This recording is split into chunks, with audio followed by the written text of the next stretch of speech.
Hi everyone. Uh, Today this tutorial is about activating your email address, definitely your official email address as a bona fide student of University of Antique.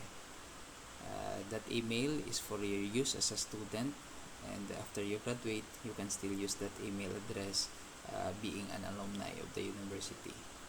Okay, so tara, let's start. So to activate your email, after nga nabaton ninyo and or you have received your email sent to your personal emails or given to you by the MIS or the registrar, okay, or your teacher or whoever, what is the medium na kung na-receive ninyo ang inyong official email.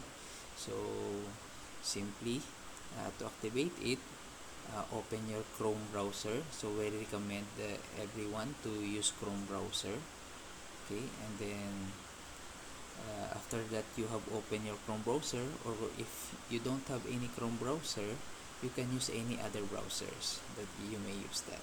Okay, so once the browser is open, to the address bar you type there gmail.com.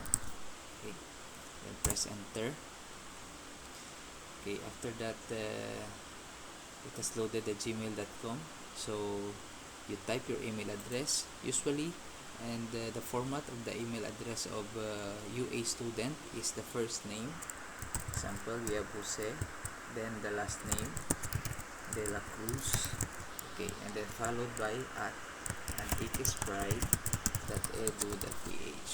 So first name dot last name. So ang mga extra characters yung buulan natin, ang mga space, ang mga period, no? So only the Jose dot De La Cruz, first name dot last name at antiquespride.edu.ph.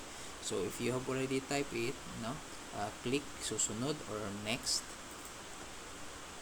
then provide the password that also email to you. Okay, then in my case I have already copied and paste it here, and then click next at the same time. Now since it is your first time to activate, the first time to log in your email, official email, and this is an activation process, so you need to click accept here. Okay, at the bottom, click accept. Okay, after that you provide a new password. Okay.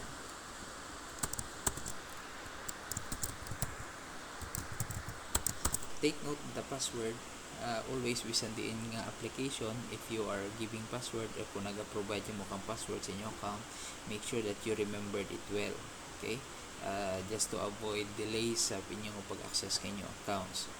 Although kung may mga problem sa password, you can message our tech support in the MIS, no, for the password reset. Okay, so after you have reset your new password, click change password here sa idalam. Alright, and then since na-change nyo rin na from the password originally given to you, gin-change nyo rin kang bago sa inyong butang rin, then click yung next so that it will verify with your new password na. Okay, so type your new password. Okay, and then click next. Okay, ang next na kara is it will ask for your personal information as your recovery options. In kaso nga mag-lock ang inyong account, ano ang mga recovery options nyo.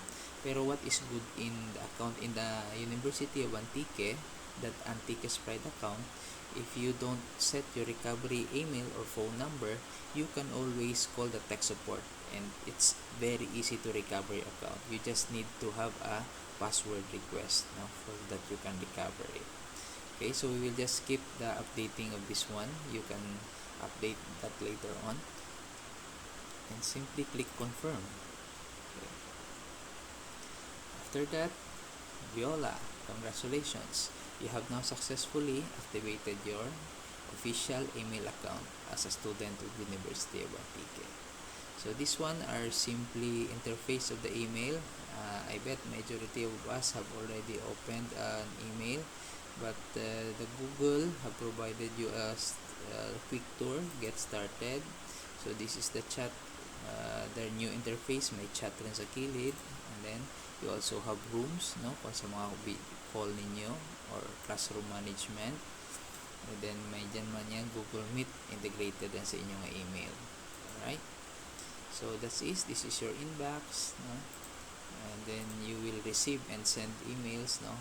Just in your inbox. Alright? So congratulations, you have already activated your official email address for the university.